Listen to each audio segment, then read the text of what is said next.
जर तुम्ही GST tax payer आहात, तर सरकारने तुमच्यासाठी नुकतीच एक जी-एस-टी ॲम्नेस्टी स्कीम लाँच केलेली आहे. ह्या स्कीमचा फायदा घेऊन तुम्ही थकवलेल्या जी-एस-टीवरचा व्याज आणि दंड माफ करून घेऊ शकता. आता तो कसा आणि कधीपर्यंत हे समजून घेण्यासाठी आजचा व्हिडिओ पूर्ण बघा.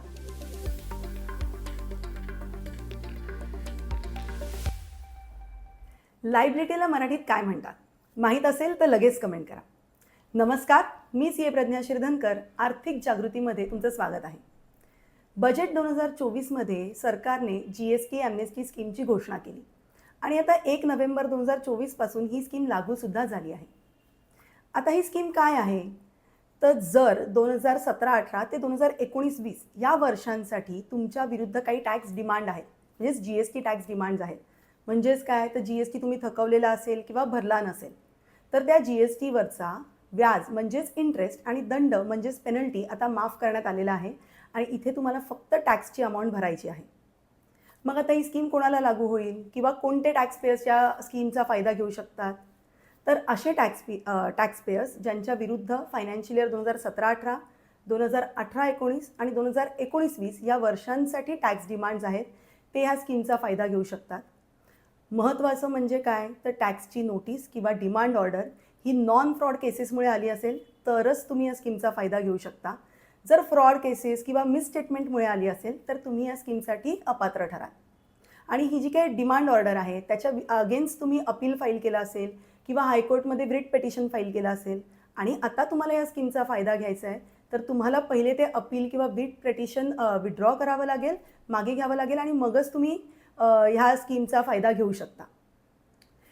एकापेक्षा अधिक जर तुम्हाला नोटिसेस असतील किंवा डिमांड ऑर्डर असतील, तर तुम्हाला वेगवेगळं ॲप्लिकेशन फाईल करायचं आहे. म्हणजे प्रत्येक नोटीससाठी, प्रत्येक ऑर्डरसाठी तुम्हाला एक सेपरेट ॲप्लिकेशन ह्या स्कीम अंतर्गत फाईल करायचं आहे. आता या स्कीममध्ये काय केलं आहे, तर टॅक्सवरचा व्याज आणि दंड माफ करण्यात आलेला आहे. पण समजा तुम्ही या स्कीमच्या आधीच व्याज आणि दंडासहित टॅक्स भरला असेल, तर आता तुम्ही त्याचा रिफंड घेऊ शकत नाही आहात. आता ही स्कीम कधीपर्यंत आहे? तर यामध्ये 2 गोष्टी आहेत. तुम्हाला हा जो काही टॅक्स भरायचा आहे, तो तुम्हाला 31 मार्च 2025 पर्यंत भरायचा आहे. तो तुम्ही सिंगल पेमेंटमध्ये सुद्धा भरू शकता किंवा इन्स्टॉलमेंटमध्ये भरू शकता. पण हे सगळे इन्स्टॉलमेंट म्हणजे पूर्ण टॅक्स तुम्हाला 31 मार्च 2025 पर्यंत भरायचा आहे. हा टॅक्स तुम्हाला फॉर्म DRC 03 मध्ये भरायचा आहे. आणि नुसतं टॅक्स भरून पुरेसं नाही आहे, तर टॅक्स भरल्यापासून पुढील 3 महिन्यात म्हणजे 30 जून 2025 पर्यंत तुम्हाला ऑनलाईन जी-एस-टी पोर्टलवरती फॉर्मसुद्धा फाईल करायचा आहे. आता या स्कीम अंतर्गत 2 फॉर्म आहेत. पहिला आहे जी-एस-टी SPL 01 आणि दुसरा आहे जी-एस-टी SPL 02. मग असे टॅक्स पेयर्स ज्यांच्या अगेन्स्ट फक्त टॅक्सची नोटीस पास झाली आहे, पण ऑर्डर अजून पास झालेली नाही आहे, त्यांना पोर्टलवरती जी-एस-टी SPL 01 हा फॉर्म फाईल करायचा आहे. आणि असे टॅक्स पेयर्स ज्यांच्या अगेन्स्ट फायनल ऑर्डर पास झालेली आहे, त्यांना पोर्टलवरती जी-एस-टी SPL 02 हा फॉर्म फाईल करायचा आहे. आता ॲप्लिकेशन फाईल केल्यानंतर जी-एस-टी ऑफिसर्स काय करतील, तर बघतील की तुमचं ॲप्लिकेशन इलिजिबल आहे की नाही. आणि त्यांना जर तुमचं ॲप्लिकेशन पात्र वाटलं नाही, तर ते काय करतील, तर पुढील 3 महिन्यात म्हणजे तुम्ही ॲप्लिकेशन फाईल केल्यानंतर पुढच्या 3 महिन्यात ते तुम्हाला SPL 03 ह्या फॉर्ममध्ये एक नोटीस जारी करतील. त्या नोटीसला तुम्हाला 1 महिन्याच्या आत उत्तर द्यायचं आहे, ते पण जी-एस-टी SPL 04 या फॉर्ममध्ये. आणि तुम्ही उत्तर दिल्यानंतर त्यांना जर तुमचं उत्तर सॅटिस्फॅक्टरी वाटलं, तुमचं एक्सप्लेनेशन सॅटिस्फॅक्टरी वाटलं, तर ते SPL 05 मध्ये ऑर्डर पास करतील आणि तुमचं ॲप्लिकेशन ॲक्सेप्ट करतील. आणि जर त्यांना तुमचं ॲप्लिकेशन पात्र नाही वाटलं, तर ते तुमचं ॲप्लिकेशन नाकारतील आणि SPL 07 मध्ये ते रिजेक्ट करतील.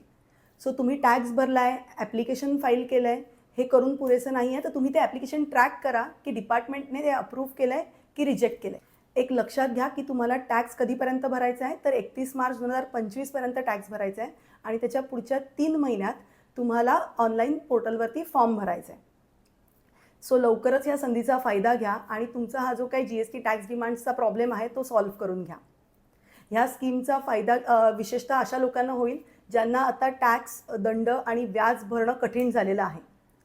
तुम्हाला या स्कीम अंतर्गत फॉर्म भरायला काही मदत हवी असेल किंवा ह्यासाठी ॲडिशनल इन्फॉर्मेशन हवी असेल, तर तुम्ही आमच्याशी संपर्क साधू शकता. आमचा नंबर डिस्क्रिप्शन बॉक्समध्ये दिलेला आहे.